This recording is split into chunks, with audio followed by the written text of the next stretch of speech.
On December 5, 1945, Fort Lauderdale seemed to wear the radiant cloak of a tropical winter. The air was fresh, the sky high and clear, with only a few thin streaks of white cloud drifting like light silk ribbons. The Naval Weather Station reported, visibility over 10 miles, northeast winds around 15 knots, no storm threats within the training area. It was a perfect day to take off, to train, to test the endurance of the TBM Avengers and the spirit of young pilots. On the runway, the late afternoon sun stretched into a band of amber light. The ocean breeze swept through rows of green palms, carrying its salty scent. For naval men who had survived the nightmare of war, the scene felt unusually peaceful. It seemed as though the world itself was opening its arms, urging them toward a flight with nothing to fear. The young cadets could not hide their excitement. "This will be the easiest flight," one whispered, gazing at the flawless sky. They had heard harrowing tales of sudden squalls offshore, of even veteran pilots wrestling with violent winds. But today was the opposite. No dark clouds threatened, no strong gusts pressed against them. To them, this flight was merely a light exercise before the day's training ended.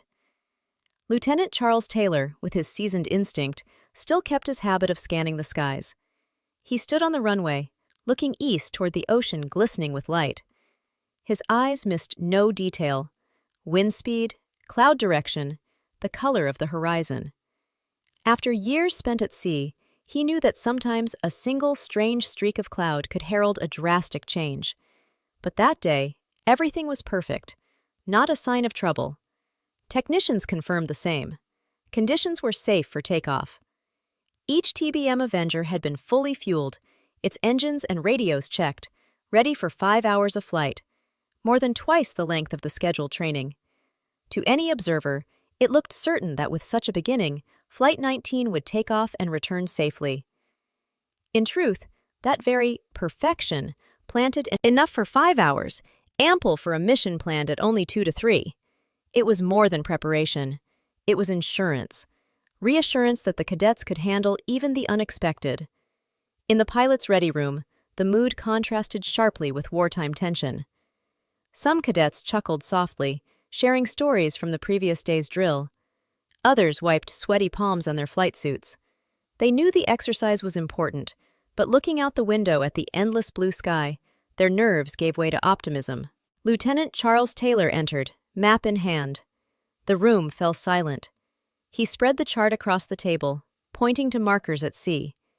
Eastward to open water, a turn north, then back southwest toward Florida. His voice was calm and firm. "We have good weather, full fuel. This is a standard exercise.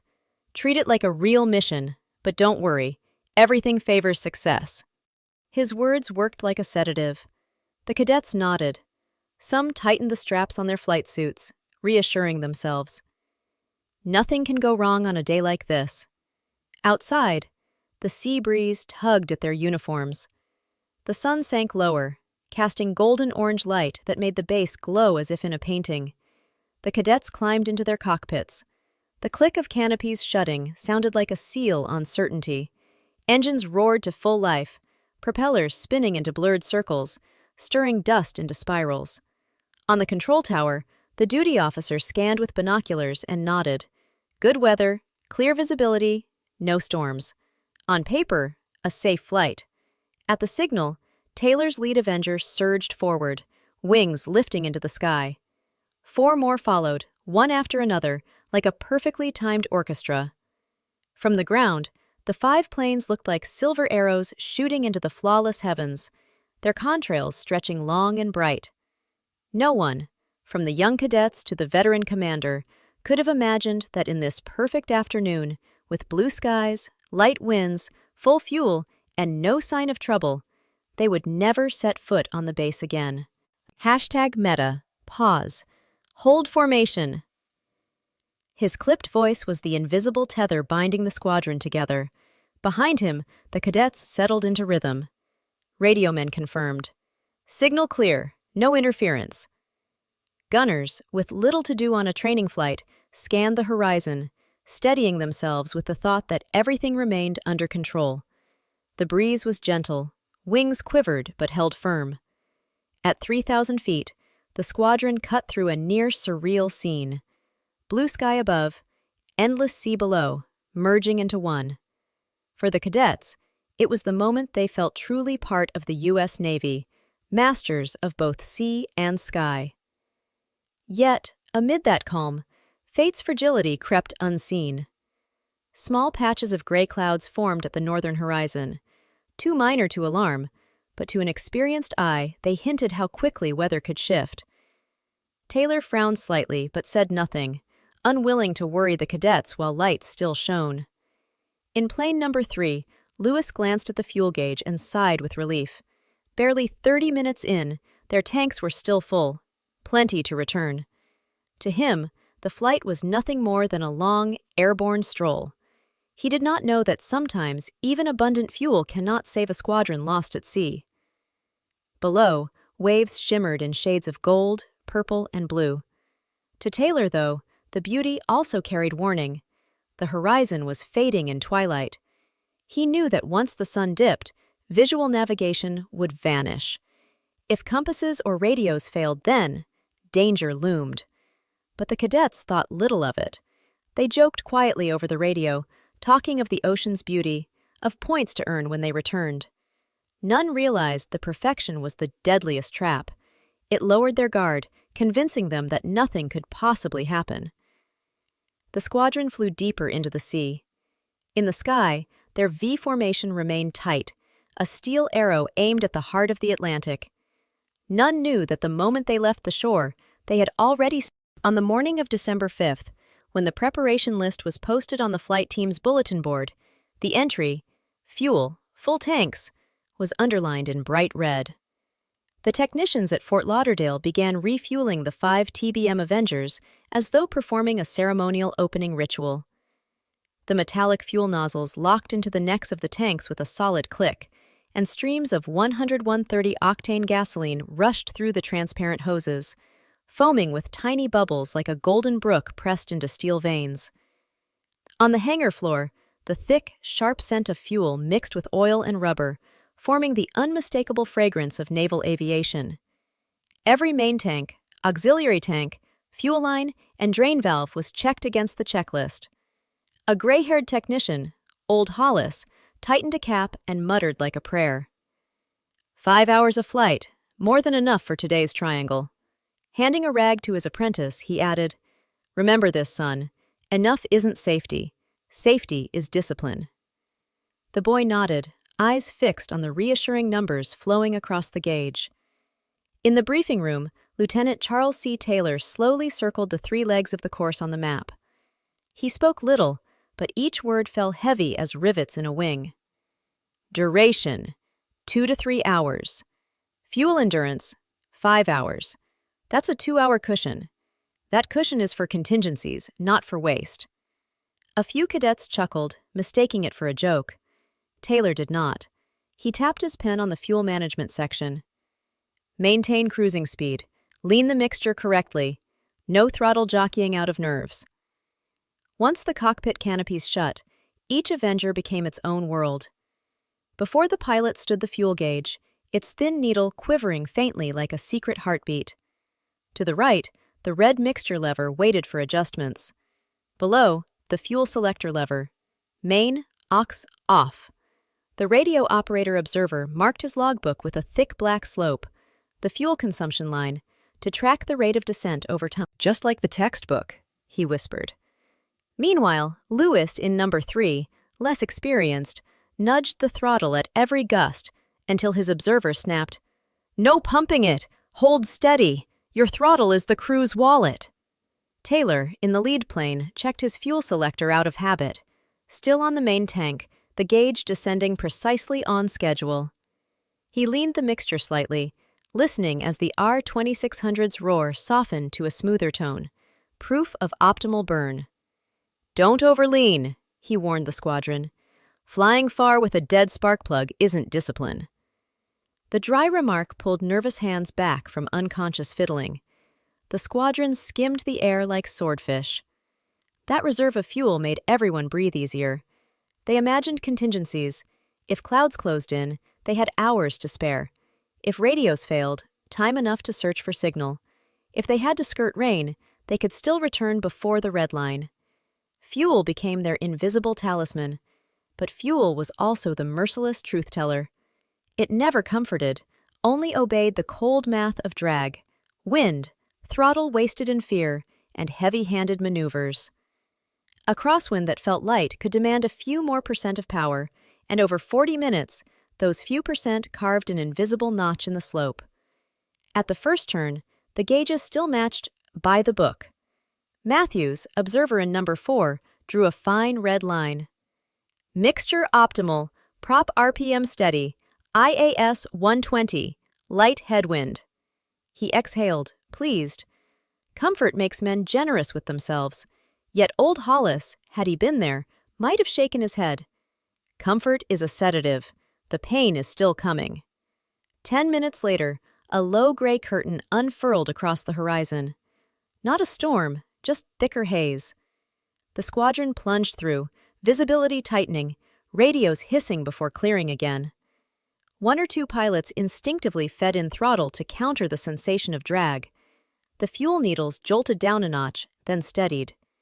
Two small margins carried tiny symbols, a dot for radio clear, a slash for vibration, a triangle for wind shift. The page filled like a tapestry, its central thread the steady burn of fuel, the quiet countdown of hope. They did not yet know, and did not need to know, that 2 hours later, each mark would become a reckoning. For now, everything was proper. Sky still clear, needles true, slopes aligned, 2 hours cushion, generous as a promise. Yet far at the edge of vision, a darker band was gathering, as though someone slowly drew a curtain. And in every belly tank, fuel, the truth-teller, kept its silent arithmetic. At that altitude, the sea looked flat, expressionless. Ripples gave no hint the wind had shifted slightly. The instruments still smiled their steady smiles. Raines thought idly that 5 hours of fuel was a gift. He did not know that the greatest gifts often have fine print on the back. The squadron turned into the second leg. A stopwatch ticked past 70 minutes. 5 minutes later, the fuel needles of 2 trailing planes dipped in unison, like 2 hearts stumbling to the same thought. What if the wind gets stronger? They could not see one another through the milky sky, yet they felt each other in the heavier tone of engines. Taylor's voice returned, like an incantation. Keep the mixture disciplined. Let the gauges speak. Throttle speaks little. Gauges speak much. We have fuel, but fuel is no miracle. And so, beneath a still bright sky, with slopes still neat on paper, the story of the 5-hour supply began. With reassurance, with harmless throttle bumps, with bold OKs in logbooks. No one saw the thread tightening between abundance and complacency. It had not snapped, but it was there, trembling like the fuel needle as the squadron slid through a denser pocket of air. By the time Flight 19 pressed deeper, over an hour had passed. On paper, fuel was still ample. The gauges had fallen less than a third, well inside safety limits. But ahead, the sky in the lead caught the truth not in clouds but in sound. Engines behind rising and falling, uneven. He keyed the mic. Maintain cruise. Don't waste throttle. Remember, fuel doesn't negotiate. His command steadied them, for a while. But every new gust tempted nervous hands again, draining the invisible reserve. Raines charted his slope, saw the line dip ahead of schedule. He scrawled, burn plus 10 to 15%. Headwind suspected. He looked to his observer for reassurance, got only a solemn nod. Through thicker fog, radios hissed. Taylor's voice came broken with static, unsettling. Beneath them, the sea turned to iron, lifeless and vast. The cadets faced their first true trial. Crosswinds, low visibility, patchy comms. Fuel was still plenty, but they began to feel it as less. The gauges looked the same, yet each glance carried dread, as if the sea were sucking the numbers down. One voice broke over the set.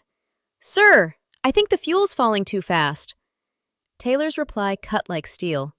Look at math, not fear. If the slope matches, it's fine. Fear makes liars of needles. Yet even Taylor could not deny. The wind was eating their cushion. If it kept, their 2-hour margin would vanish, leaving only enough to return. Matthews penciled grimly. Headwind 15 to 20 knots. Fuel plus 10%. He glanced at the compass and thought, if wind rises, the way back may grow longer than Taylor reckons. In number 3, Lewis grew pale. He imagined the gauge plunging red, the plane stranded in black waters. He whispered, "How much time left?" His observer answered flatly, 3 hours if we keep discipline, less if fear flies for us. The squadron held formation, but the mood had changed. No more thrill, only the gnaw of dwindling trust in their talisman. Taylor knew it. His authority had to be fuel itself, steady and unyielding. He spoke slow, weighty. Listen, hashed meta, Newark, pauses, sex, 0.05. He whispered, do we still have enough? His observer drew breath, answered hoarsely, if wind holds steady, if not. The if rang like a knell. Lewis trembled in number 3. Every wing shutter made the gauge needle look frantic. In his mind, it plunged straight to red. He called out, Sir, fuel's dropping too fast. Taylor's reply snapped, Silence! Enough for all! If you follow discipline, don't let fear fly your plane. Yet even Taylor feared fear itself. One nervous throttle shove from each of 5 planes could drain gallons no chart accounted for. Matthews in number 4 did the math. Crosswind meant 20 more minutes burn than planned. 20 minutes, not large, but fatal at the margin. He whispered to his pilot, we should turn back now. The man shook his head. Taylor's call. We follow orders.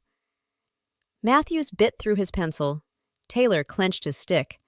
He remembered wartime flights with tanks punctured, still survived by discipline. But now, he carried 13 cadets who saw him as salvation. If he faltered, they all would fall. Outside, the wind screamed. The radio crackled fragments from Fort Lauderdale. Turn back, southwest, repeat. Then static. They were alone, with only needles counting down. In number 5, a cadet wrote in the log, 1905, half fuel left, feels faster, radio weak. His hand shook, words jagged. He stopped mid-sentence on, if we don't turn back, we will. The pen froze. Taylor stared at his gauge. He knew the moment had come. The 5-hour cushion that once gave confidence now coiled like a vice. Turn back now, perhaps safe. Delay, and every minute stole survival. Beneath them, the ocean was a black abyss. Above, clouds sealed the stars. The squadron seemed caged in a void, bound only by the thin needles descending. No one realized that abundance itself. On the afternoon of December 5, 1945, Fort Lauderdale base bustled yet remained orderly, like a machine wound tight. Flight 19 was preparing for its fateful training mission. Before takeoff, no one was allowed to skip the most important ritual, the technical and safety inspection. Experienced technicians had started work early. Dressed in faded blue coveralls, clipboards in hand, they circled each TBM Avenger with scrutinizing eyes. The metallic clank of tools rang dryly as they inspected the fuselage. Each propeller spun to catch any irregular sound. They leaned close to the Wright R-2600 engines, inhaling the pungent heat of oil and grease as though it were the scent of life itself. Another team of engineers opened the radio bays, checking cables and antennas. They powered the units on, hearing the crisp crackle followed by steady signals. Beep, beep, beep. Indicator lights blinked green, confirming that communications were operating properly. The lead technician nodded and jotted a short line. Radio, clear. No one overlooked the compasses, the pilot's only eyes once out over the ocean. A technician rotated an aircraft slightly and compared the compass needle against a reference device on the ground. The match was perfect. He exhaled, then marked, Compass, okay. Pilots and trainees were not exempt from the checks. Each climbed into the cockpit in turn, adjusted their seats, tested the controls, pressed the rudder pedals. Every pull and turn creaked faintly but ran smoothly, proof that hydraulics and cables were intact. Lieutenant Charles Taylor, the commanding officer, was meticulous. He personally tested each switch and throttle, his hands sweeping across the panel like a conductor rehearsing an orchestra before the performance. Meanwhile, the trainees exchanged small grins. For them, the procedures were familiar, even monotonous. They believed it was all formality, but Taylor knew that every detail could mean the line between life and death. His voice cut sharp. One forgets that fate often chooses the most peaceful moments to strike its harshest blows. And Flight 19, leaving the base in such perfection, had no idea they were carrying with them a mystery that would haunt history for centuries. The roar of the Wright R-2600 engines shook the base as the 5 TBM Avengers started up in sequence. Each spin of the propellers shredded the air, whipping dust and fuel fumes into the wind. The massive machines shuddered, not in weakness, but with the raw strength of steel beasts awakened from slumber. Inside the cockpits, the pilots made their final checks. Green indicator lights glowed. Engine, stable. Radio, clear. Compass, true. Hydraulics, normal. Not a single red light flashed. The sight calmed every heart. Young trainees, never yet confronted with in-flight failure, exhaled in relief. The radio carried Taylor's commanding voice. "Flight 19, report status." One by one, the Avengers replied. "Aircraft 2, ready. Aircraft 3, ready.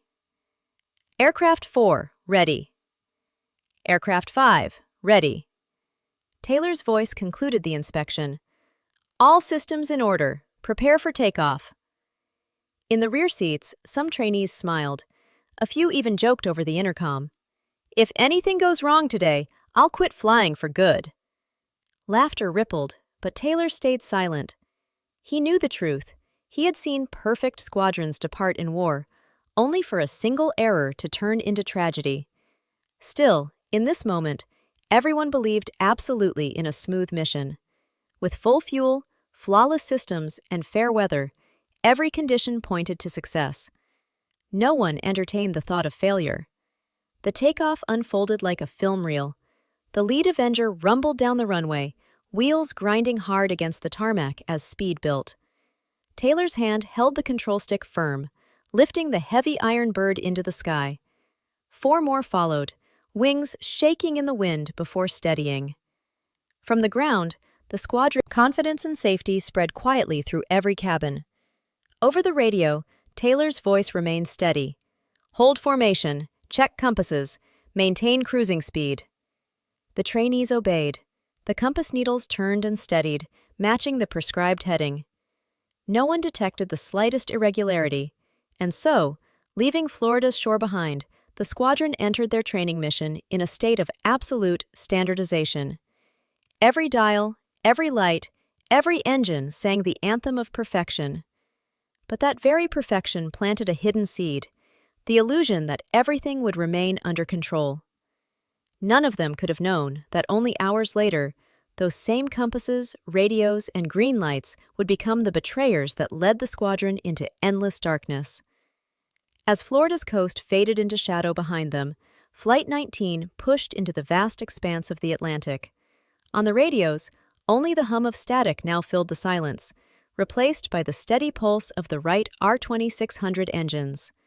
For the moment, reassurance reigned. Every system worked exactly as it had in the pre-flight report. Taylor tilted his head toward the panel again. The green lights glowed. The compass pointed east without wavering. The radio transmitted clearly. He knew this was the moment to strengthen his cadets' confidence. His voice rang firm over the waves. "Flight 19, maintain formation. Everything is stable." In the cockpits behind, smiles softened the tension. They remembered the thorough inspections, the engines humming smoothly, the compasses tested true, the radios reporting clear. Those memories wrapped around them like invisible armor. If everything was checked so carefully, what could possibly go wrong? They thought. But in aviation, perfection often conceals fragility. Matthews, the coordinator in Aircraft 4, noticed the radio needle tremble slightly when passing through denser air. The signal held, but there was a faint moment of static, like a hairline crack in flawless glass. He scribbled in his notebook, "Radio, brief interference," then reassured himself. He knew too well that in war, it was when men relaxed in faith of their machines that death struck hardest. But he said nothing, not wishing to disturb the calm. Outside, the breeze was gentle, the sky clear, the squadron slicing through thin white clouds. From afar, 5 white contrails carved a perfect triangle across the heavens. But inside each cockpit, fragile signals had begun to appear. A compass twitch, a faint radio hiss, a sudden wing shudder at a wind shift. Each was small, dismissed as trivial. Yet history would prove tragedy rarely begins with a loud explosion, but with tiny details overlooked. Flight 19 pressed forward into the dim expanse ahead, armed with faith in flawless technology. None could foresee that the very instruments certified standardized today would betray them only hours later. On the afternoon of December 5, 1945, Fort Lauderdale base was bathed in warm golden sunlight. The last rays of the day streamed down onto the long, straight runway, where 5 TBM Avengers prepared for training flight 19. The air was fresh, the breeze light, the sky as clear as glass. These were ideal flying conditions, and the most important factor shaping the squadron's mood. The cadets, most of them fresh out of school and untouched by the hardships of combat, looked at the clear skies with swelling confidence. They whispered to one another, "A perfect day to fly." Some even joked that the afternoon felt more like an outing than a military exercise. No heavy clouds, no weather warnings, no hint of anything unusual. Lieutenant Charles Taylor, the commander, accustomed to long wartime flights, remained calm and serious. He understood that good weather put cadets at ease, but it also carried a hidden danger: complacency. Watching his trainees chatter and smile with excitement, he felt a vague unease. But he kept silent. This was only a routine training mission, and he didn't want to spread unnecessary tension. Before takeoff, each cadet climbed into the cockpit, tightened their harnesses, and tested the instruments. Everything functioned smoothly, with no sign of trouble. Fuel gauges full, compasses steady, radios clear. Every indicator light shone green. To them, it was a flawless beginning. One remarked aloud, "Feels good. This exercise shouldn't be any trouble." The words drew laughter across the cockpits. To them, Flight 19 wasn't a mission of fate, just a simple drill in navigation and formation flying. That mindset set a relaxed tone from the start. As the engines roared, the squadron taxied down the runway. Through the cockpit glass, cadets signaled thumbs up. "All good." None realized that this comfort, this absolute trust in favorable conditions, would leave them vulnerable when trouble struck unexpectedly. Over Florida's sky that evening, 5 Avengers lifted off into the blazing sunset, as if promised. No dark clouds, no warning signs. Each thought, "This will surely be an easy exercise." From the lead cockpit, Taylor's voice remained strict. He ordered the formation steady, compasses checked, cruising speed maintained. Yet he also heard laughter and jokes across the intercom. He didn't silence them. He knew it was how young men released nerves, but inwardly, unease stirred. Complacency could blind them to danger. In Aircraft 3, Lewis, the least experienced, watched his fuel gauge and compass. Everything remained normal. He inhaled deeply, feeling as though he truly commanded the sky. Already, he pictured finishing training, becoming a real naval aviator. For him, this flight was just one more step toward that dream. Matthews, the coordinator in Aircraft 4, wrote in his notebook, "Conditions, ideal. Cadet morale, relaxed." He thought to himself, this might be one of the easiest sessions he'd ever flown. No anomalies, everything standardized. But it was precisely this sense of absolute standardization that sowed illusion, that everything would continue smoothly until they returned to base. No one gave thought to emergencies. No one rehearsed the unexpected. High above the ocean, the 5 TBM Avengers held a perfect V formation. From a distance, they looked like steel-tipped arrows piercing into the Atlantic's heart. In one radio cabin, a cadet even hummed a wartime tune, underscoring how at ease they felt. At that moment, Flight 19 was more like a classroom in the sky. Cadets, practicing skills, enjoying the view, convinced they were safe. None imagined that their cheer and confidence were double-edged blades, for when darkness and trouble came, they would be caught unprepared. At 45 minutes into the flight, the squadron kept a steady rhythm. The sky wide, the sea calm, 5 contrails stretched long behind the Avengers. Over the intercom, cadets still chatted casually, as if sitting in a lounge rather than above the Atlantic. One laughed. "If every mission were like this," Sex 0.05, compass true, and ignored a brief twitch of the needle, convincing himself it was only turbulence. He didn't realize that ignoring such tiny signals had marked the start of many tragedies. Lewis in Aircraft 3 grew bolder by the minute. At takeoff, he had felt nervous. Now, with full fuel, clear radio, and steady compass, confidence swelled. His excitement drowned out fear. He even thought secretly, "If every exercise were like this, I'll never fear training again." Meanwhile, Matthews in Aircraft 4 kept writing.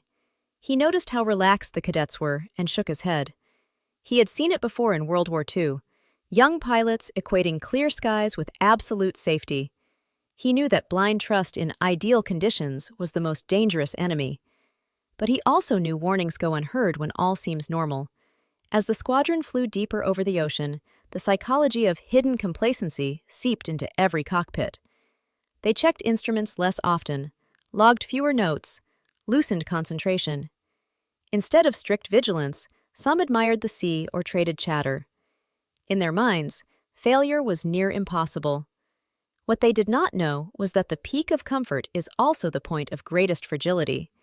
When trouble came, a compass spinning, a radio falling silent, or a sudden gust, the shock would strike twice as hard.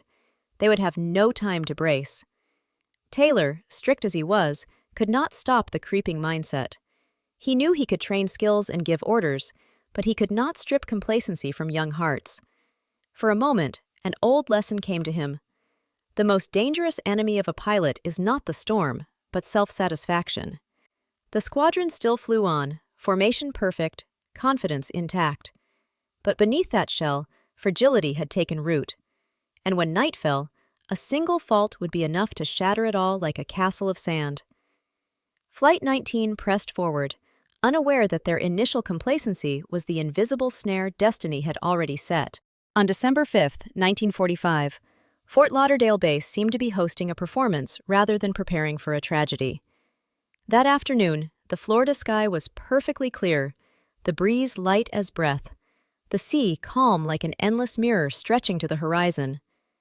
Technicians had checked every propeller, every gauge, every communication system. All lights glowed green, signaling stable. The fuel tanks in each TBM Avenger were filled to capacity, enough for 5 hours of flight, plenty for a mission planned to last only 2 to 3. The squadron of 14, 1 seasoned commander and 13 young trainees, entered the flight with an easy state of mind. Not a single one considered the possibility of failure. They believed they were joining a standard training drill, designed for safety, no different from dozens of others completed before. Thus, when the 5 Avengers lifted off in unison and soared out to sea, a blanket of confidence, of so-called standardization, covered the entire formation. But the cruel truth was this. It was precisely these perfect conditions that turned the disappearance of Flight 19 into one of the greatest mysteries in American aviation history. When a squadron vanishes in a storm, the weather can be blamed. When planes run dry, the fueling crew can be faulted. When engines catch fire or radios fail, it is a technical flaw. But Flight 19, with fine weather, full tanks, flawless mechanics, disappeared without a trace. That fact erased all ordinary explanations, and that void opened the door to endless speculation. From navigational error by the commander, to strange magnetic disturbances off the Florida coast, to supernatural theories linked to the Bermuda Triangle. Flight 19 was not merely a military accident. It became a story that spilled beyond the realm of engineering, embedding itself in the public imagination as legend. In truth, it was the perfect foundation that made the disappearance so shocking. It was not a tragedy born of poor preparation. It was a tragedy because the thorough preparation still wasn't enough to save them, sometimes swallowed in static. They reached out to coastal stations, hoping for a stronger fix. All reports came back the same. The squadron was still broadcasting, but no one could pinpoint their location. What shocked the base was not the compass failure. It wasn't unheard of in aviation.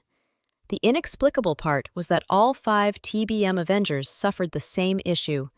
Not one, but 5 compasses, spinning wild at nearly the same time.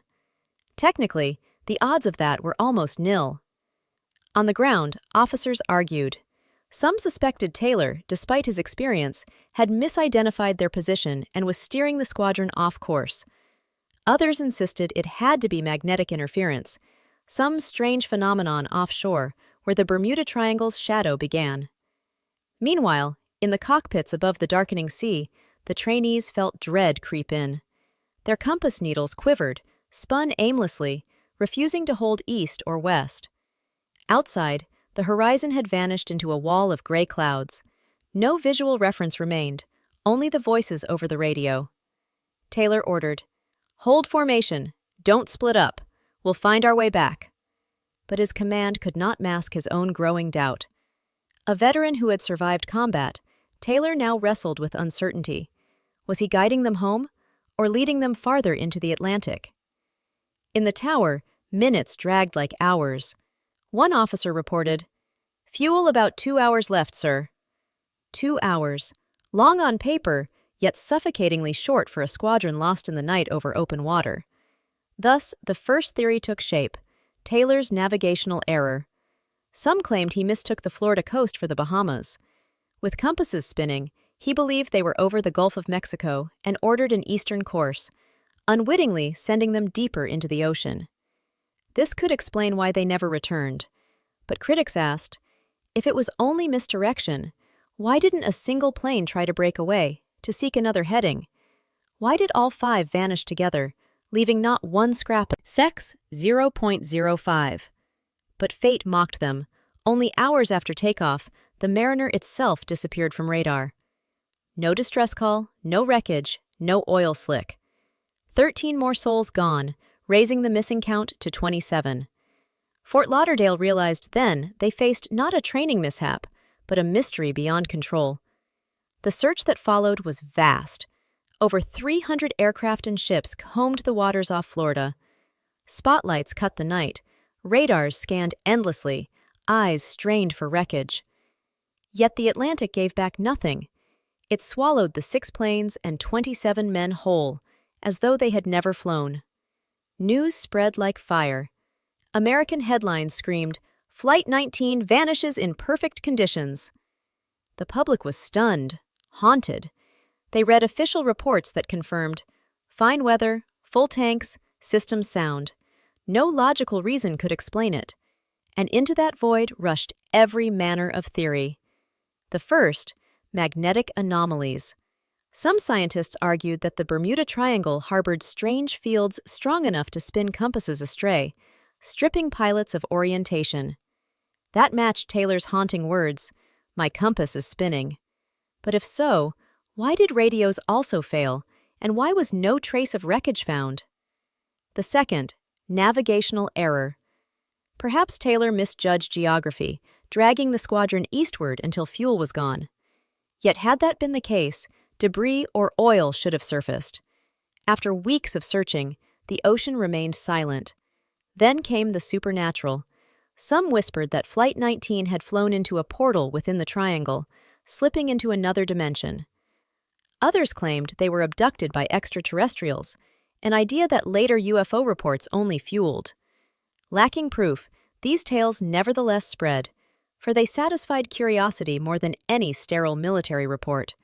The bitter truth was this, because all conditions at the start had been perfect: weather, fuel, systems.